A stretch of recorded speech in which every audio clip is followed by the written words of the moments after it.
semester, maka kita berkumpul dan kami menyampaikan terkait dengan apa yang telah dulu kami sampaikan kepada Bapak dan Ibu. Jadi terkait dengan pembiasaan anak-anak.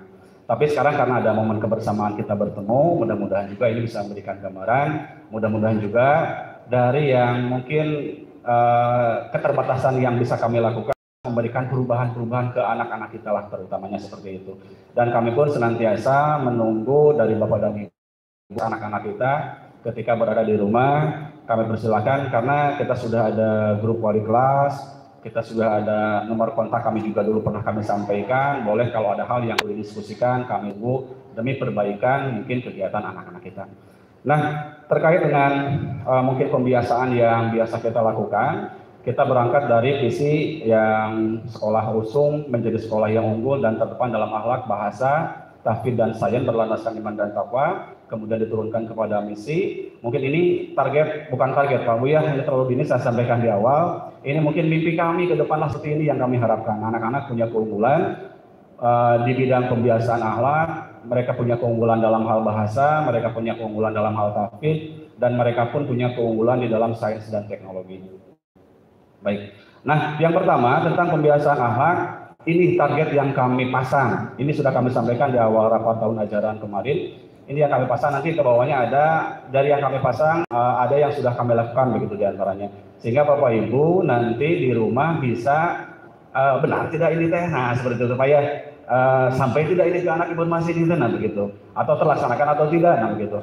Ini target yang kami pasang terkait dengan akhlak. Dari mulai anak bisa melaksanakan tauhid dengan baik dan benar, sadar untuk menunaikan sholat fardu, terbiasa melaksanakan sholat berjamaah di masjid, utamanya bagi ikhwan, terbiasa berhijab, utamanya bagi akhwat, kemudian hafal bacaan sholat dan zikir setelah sholat, terbiasa melaksanakan sholat duha dan sholat malam, kemudian terbiasa melaksanakan tadarus dan murojaah Al-Quran di keluarga, memahami etika pergaulan dengan lawan jenis, beretika dalam berselancar di dunia maya, memiliki jiwa kepedulian, menyampaikan salam ketika bertemu. Ini target yang kami pasang. Kemudian strategi yang kami lakukan, nah ini yang kami blot, kemudian agak dimiringkan, agak samar mungkin ya. Itu yang sedang by proses mungkin di kelas kami lakukan begitu. Jadi untuk mencapai yang tadi, maka strategi yang kami lakukan pertama matrikulasi praktek dan hafalan bacaan sholat khusus untuk kelas 7. Jadi ini Pak Bu, jadi kami yakin, kami percaya anak-anak kita dari rumahnya sudah membawa kemampuan ini begitu ya. Tapi ya untuk pemurojaan, terkadang yang namanya anak kan ada lupanya begitu. Kenapa lupa? Lupa apa nggak dibaca, katanya begitu ya. Nah kami mencoba seperti ini, ada matrikulasi, utamanya guru-guru agama yang mengajar. Maka sebelum belajar, mereka melaksanakan murojaah gantian gitu ya. Ada kadang murojaah membaca Al-Quran, kadang murojaah hafalan bacaan sholat Pak Bu.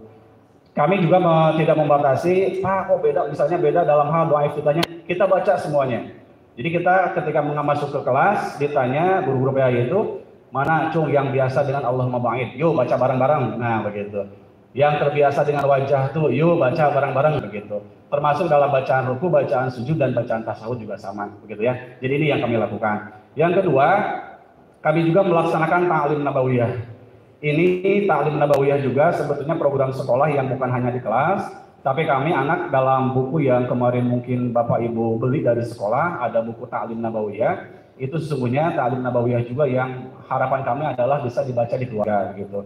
Andai pun tidak dari buku itu, tapi minimal di keluarga ada momen bertemu dengan anak, berkumpul dengan anak, kemudian bergantian membaca satu hadis dengan terjemahnya begitu. Satu hadis dengan terjemahnya begitu ya. Andai pun di rumah tidak ada sumber, mungkin maka Ta'lim Nabawiyah Bapak Ibu bisa digunakan untuk itu. Jadi di sekolah kami juga sama melakukan itu. Di awal-awal kegiatan pembelajaran, karena sekarang kebetulan di jam 0 itu pelaksanaan duha, tapi duha sekarang dilaksanakan di kelas masing-masing. Nah di sanalah wali kelas gantian, bahkan ada anak yang membacakan jadi satu hadis atau dua hadis sehari dengan terjemahnya. Itu saja yang dilakukan dalam hal kegiatan ta'lim nabawiyah. Yang ketiga, ada pembiasaan untuk wali kelas di luar jam sekolah, itu ada maghrib ngaji.